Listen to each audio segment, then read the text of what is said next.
Assalamu alaikum wa rahmatullahi wa barakatuh. Bienvenue à Zawadi avec notre cher Mohamed Amin qui est là pour vous donner des conseils, des orientations et un point de vue que vous ne trouverez pas ailleurs. Et si vous aimez la chaîne, n'hésitez pas à vous abonner, à liker et à partager. En tout cas, bienvenue pour cet nouvel épisode. Assalamu alaikum wa rahmatullahi wa barakatuh, cher Mohamed. وعليكم السلام ورحمة الله وبركاته Cheikh Abdurrahman. Anna, juste médiateur, facilitateur, accompagnateur. Nous aussi, pareil. Alhamdulillah. Chers abonnés, salam alaikum wa rahmatullahi wa barakatuh. J'espère que vous vous portez bien. Mohamed, on va revenir dans notre thème Zawadi, mon couple. Et dans mon couple, il y a... Mon mariage. mon mariage. Je sais pas, chaque fois je pense à mon couple, mais c'est vraiment mon mariage. Zawadi, mon mariage. Du coup, le mariage rime avec confiance. Et souvent, dans certaines périodes, soit début de mariage, soit événement de naissance ou autre, à un moment donné, il y a ce qu'on appelle une sorte de doute qui peut s'immiscer, la suspicion. Je dis une bêtise, lors du mariage, j'ai remarqué qu'un tel se rapprochait de ma femme ou ma femme ou mon mari, quelques sourires. Et je dis rien, mais il y a un petit truc qui me dit, hein, pourquoi il rigole comme ça? La suspicion dans le couple. Qu'est-ce que tu peux nous en dire? Abdurrahman, si il rigole avec ton épouse, c'est mort. Je te cache pas que j'ai des débriefs après, mais bon. La suspicion, c'est quelque chose qui peut détruire déjà l'humain en soi. C'est-à-dire la personne qui elle-même, elle est dans ça. Alhamdulillah, wa salatu wa salam ala rasulillah wa ala alihi wa man walah.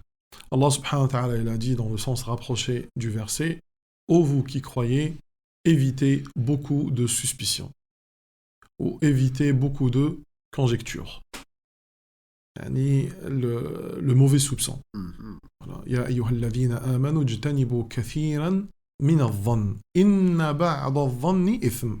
Car une partie de cette suspicion est un péché. Une partie.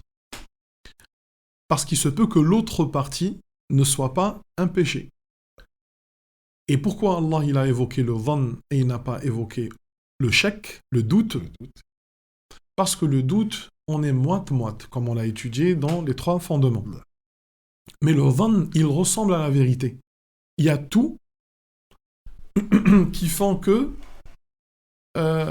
tu dis, c'est sûrement cette chose que je suis en train d'appréhender. C'est-à-dire que je vois, on va dire, des événements. Il y a tous les aspects. Et puis, regarde, tu vois, exactement, regarde, elle sourit, regarde. Je te l'avais dit. Non, un autre sujet, par exemple, comme je t'avais dit, par exemple, tu vois un musulman sortir d'un bar en pleine nuit, à 3 heures du matin. Et tu dis, attends, ou d'une boîte de nuit, il fait quoi là? Attends, sûrement il était en train de... Tu vois? Alors que non, il se peut qu'il habite juste là-haut.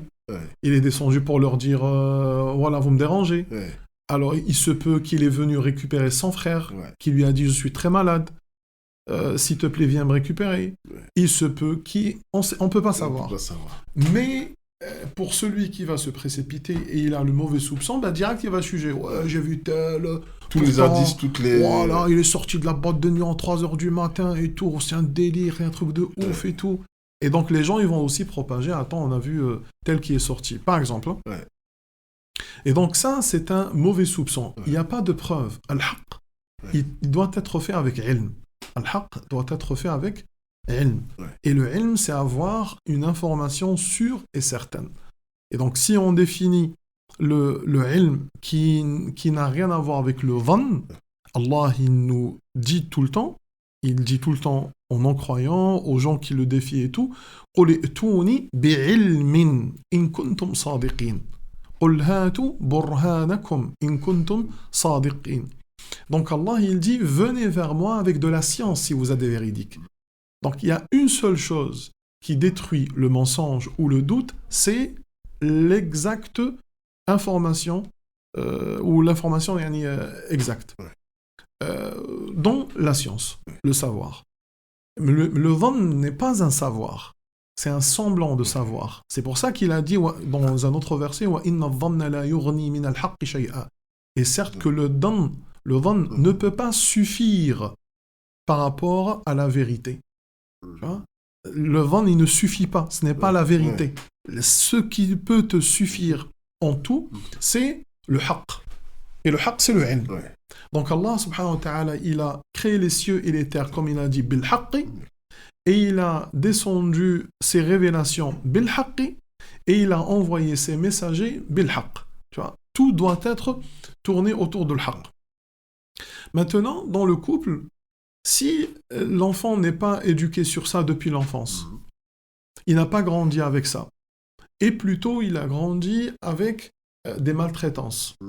Il a grandi avec le fait on l'accuse. Il a grandi avec le fait... On doute de lui à chaque fois. Même en rigolant, voilà. T'as fait ça? Tu n'as pas fait ça? Ah ouais, menteur. Vas-y, prouve-moi. Et tout le temps. Les parents lui disent ça, les frères lui disent ça et tout. Donc il grandit avec ça. Même s'il ne le croit pas, eh ben, il va répercuter lui aussi la même chose. Et s'il a été trahi aussi à maintes reprises, forcément aussi, c'est une deuxième carapace, et ben il va croire en personne. Mais comme il est obligé de continuer sa vie, il est obligé de vivre, il est obligé de travailler, d'acheter, de vendre, de se marier, d'avoir des enfants et tout, et ben il va véhiculer cela parce qu'il n'a pas fait comment on appelle ça, le détox. Voilà. Mentalement parlant, il est omnibulé par ces histoires-là de doute. Donc, et donc toujours avec un côté un peu paranoïaque. Voilà, ouais. Jusqu'à avoir carrément des gens qui vivent tout le temps dans ça. Jusqu'à le côté paranoïaque, comme tu as dit, le côté maladif. En fait, il est toujours sur le qui-vive. Oui. Bah, on a connu des gens qui sont dans ça. Hein. T'as beau à lui ouvrir tout ton cœur, et lui, il n'y croit pas. Il n'y croit pas. À un moment donné, c'est sûr qu'il y a un loup. Bah oui, parce que c'est lui qui est aussi un loup. Voilà. Donc il y a des gens qui, eux-mêmes, ils sont comme ça. Eux-mêmes sont des filous, eux-mêmes sont des traîtres. Ils ont tellement trahi beaucoup de gens. Bah, c'est imprégné en eux. Bah, ils croiront que tout le monde est comme eux. Et on a ceux qui trahissent justement parce que ils veulent trahir avant qu'on les trahisse. Parce qu'ils ont subi ça dans l'enfance. C'est un petit peu comme la pédophilie, l'homosexualité et tout. Beaucoup de ceux qui sont comme ça, les schémas. Ils ont reproduit ce que eux ils ont subi depuis leur enfance, l'inceste et tout. Et donc, par rapport à ça, ben, si l'homme il a vécu toute sa vie en l'accusant d'être traître ou d'être menteur ou d'être ceci, ben, il aura ça avec ses enfants et son épouse. Mais souvent, parce que là, souvent, dans notre entourage, on peut voir des gens, on dit, mais lui, il est paranoïaque, lui, il est machin. Et la personne, quand tu lui poses la question, il dit, non, toi, tu sais pas. Dans le sens où il est certain que il va te raconter des histoires à chaque fois. Il est tombé, on va dire, sur un os. Et à la fin, tu lui dis, mais en fait, toi, personne n'est bon avec toi ou tu as un doute sur tout le monde. Il me dit, et à la fin, il fait, j'ai confiance trop en moi. Et puis, il a le droit s'il a vécu ça. Il a le droit s'il a vécu ça. Bien sûr qu'il y a des gens qui sont bons, mais lui, si son expérience, Allah, il a éprouvé par des gens que des mauvais ou que des gens traîtres et tout, Allah, il a le droit de croire en cela. Aussi, par rapport à est-ce qu'on peut guérir de cette suspicion maladive? Et tout a une guérison. Comme le prophète Sami l'a dit, il n'y a pas une maladie qu'Allah a descendue sans qu'il descende avec elle, sans traitement, sans remède. Donc, il y a tout le temps la guérison de tout. Maintenant, comme il a dit dans la fin du hadith, il l'a su celui qui l'a su. Donc le remède, il y est, mais où? Donc celui qui l'a découvert, tant mieux pour lui, il l'a su.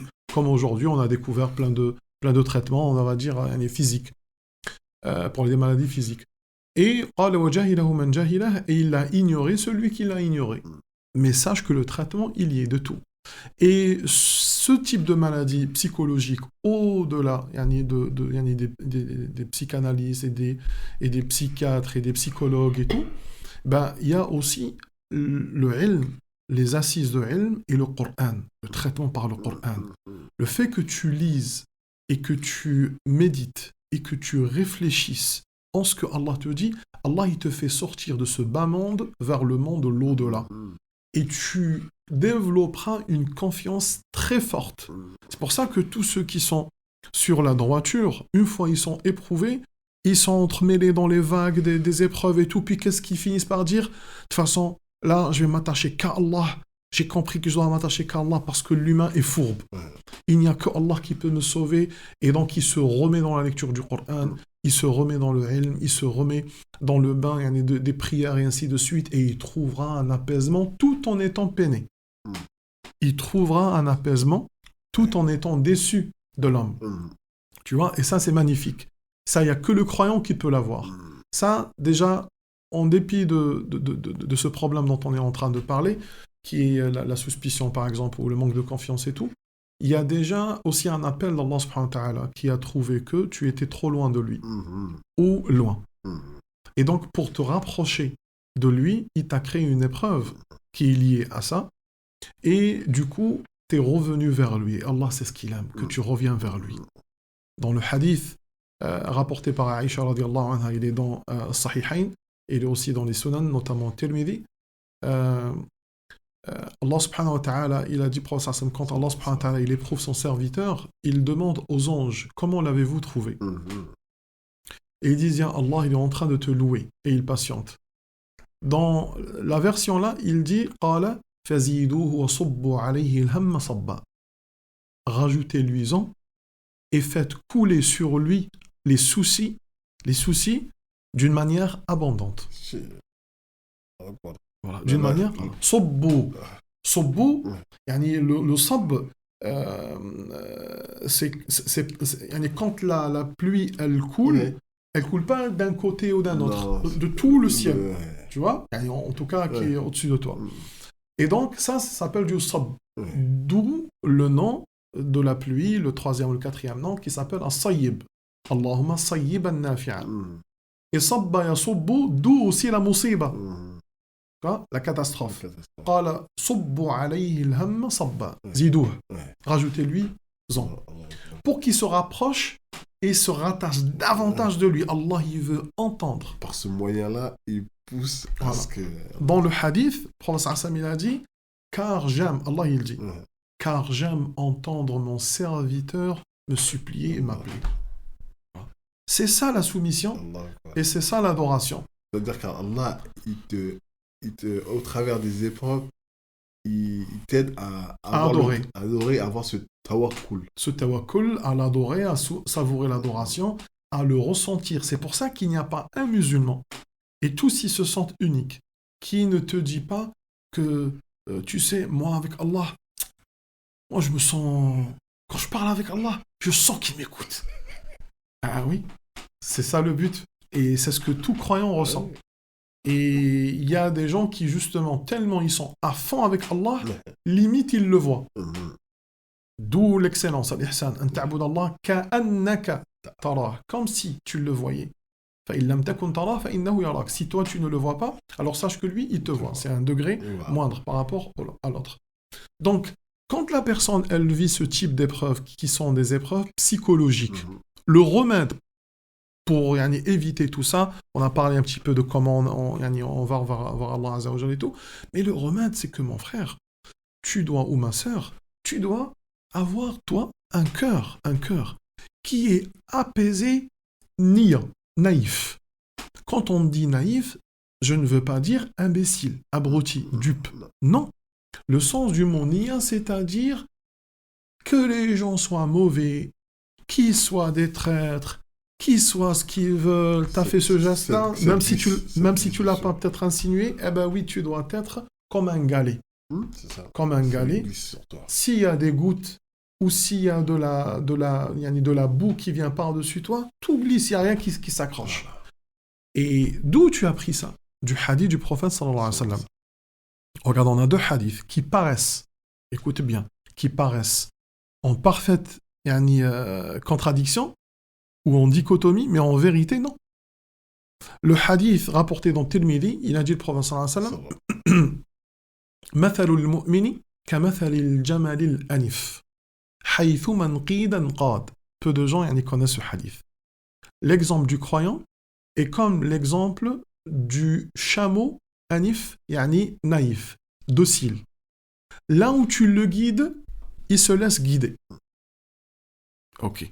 Et ça, aujourd'hui, c'est qu'aujourd'hui, avec les Green et avec les Napoleon Hill et avec les Bob Proctor et ainsi de suite, que les gens commencent à parler du développement personnel et commencent à citer tout ce que nous, on sait. Mais si tu leur ramènes ça, depuis le professeur Hassan, ils disent « Ouais, vous voulez que la religion, c'est toi qui es abruti et qui ne connais pas qu'est-ce qu'il y a comme trésor dans ta religion. » Bref, rappelle-toi de ce hadith. Hein. Donc, tu dois être naïf avec tout le monde. Naïf, ça ne veut pas dire bête. Mais Nia, tu ne dois pas vivre avec, ouais, mais lui, sûrement, il est comme ça. Lui, il est sûrement comme ça. Je dirais que c'était facile. Voilà. Extrêmement facile, très sociable. Rappelle-toi avec ça, de ce hadith-là. Et ainsi était le professeur Hassan.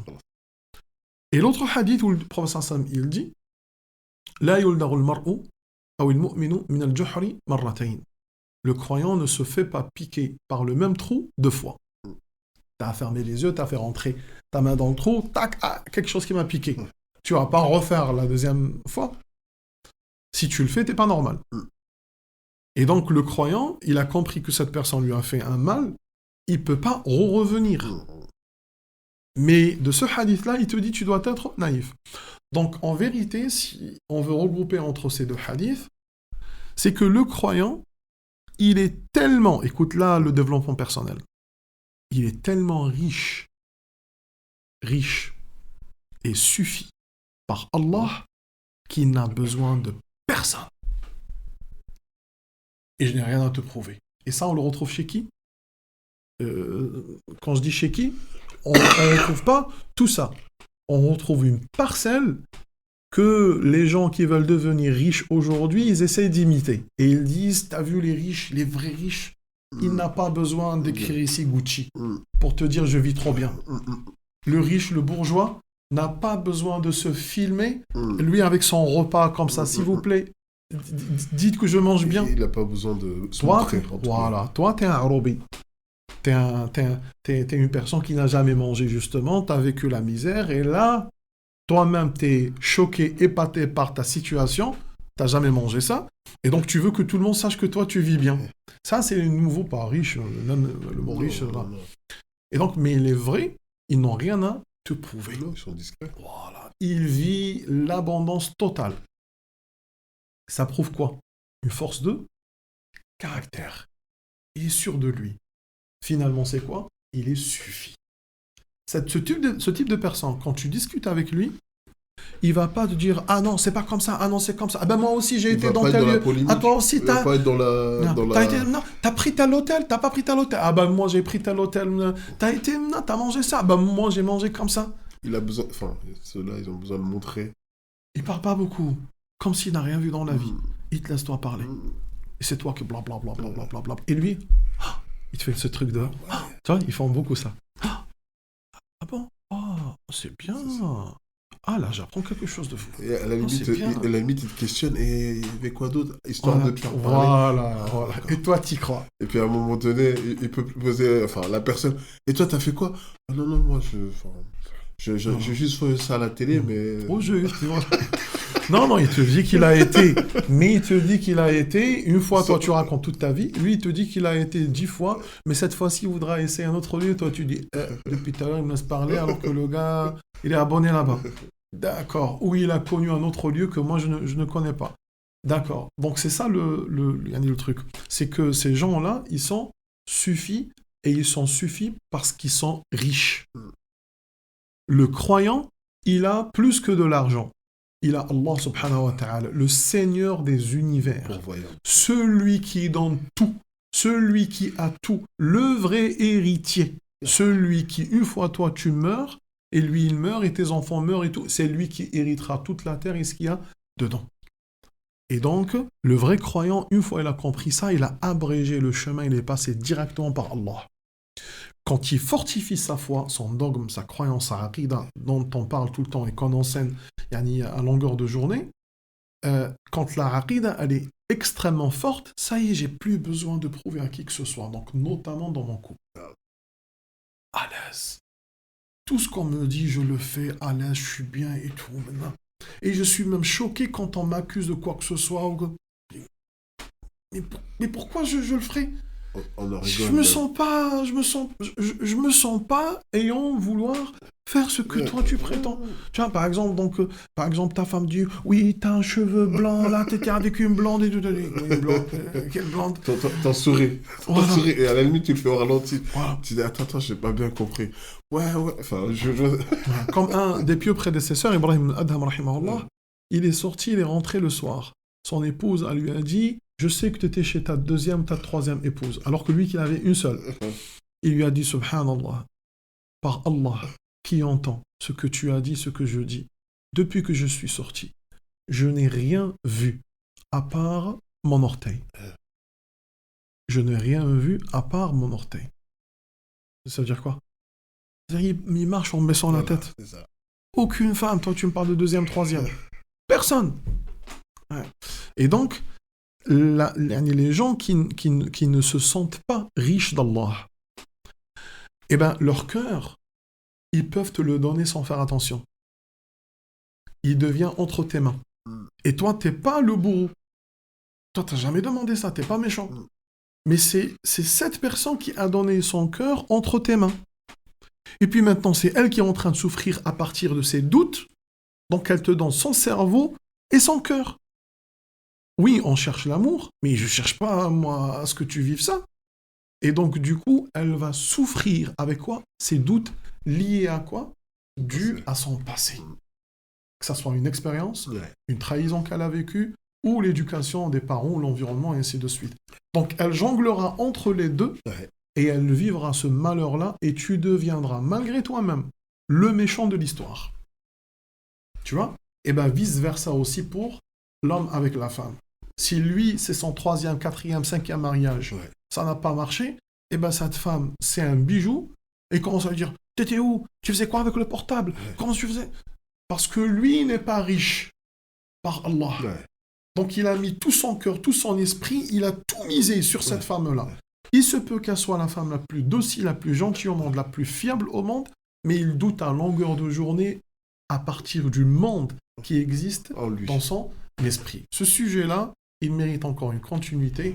Inch'Allah, on va dire peut-être, si tu veux quelque chose. Non, comme tu dis, Mohamed, on pourra, sur ce sujet-là, faire un cas réel, un cas concret, dans lequel, en fait, on prendra un retour d'expérience que tu as eu d'une personne qui avait des doutes assez... On en a beaucoup. Voilà. Donc, on prendra un cas réel, et derrière, on regardera, on va dire, le traitement, même si on l'a donné, pour les gens qui ont écouté. Donc, si vous n'avez pas écouté, revenez au début. Mais la réponse alliée dans cet épisode-là. Et donc, Inch'Allah, le prochain épisode, on prendra un cas concret.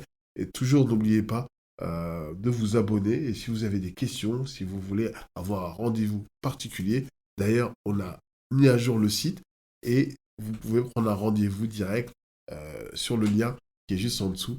Un lien, vous prenez le rendez-vous, vous mettez votre question.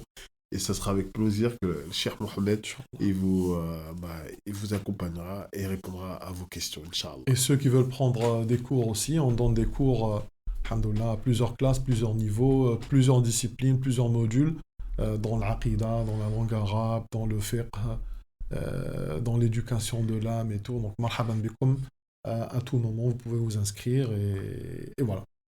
Inch'Allah. On vous dit à très bientôt. Zawaji. Assalamu alaikum wa rahmatullahi wa barakatuh. Assalamu alaikum wa rahmatullahi wa barakatuh.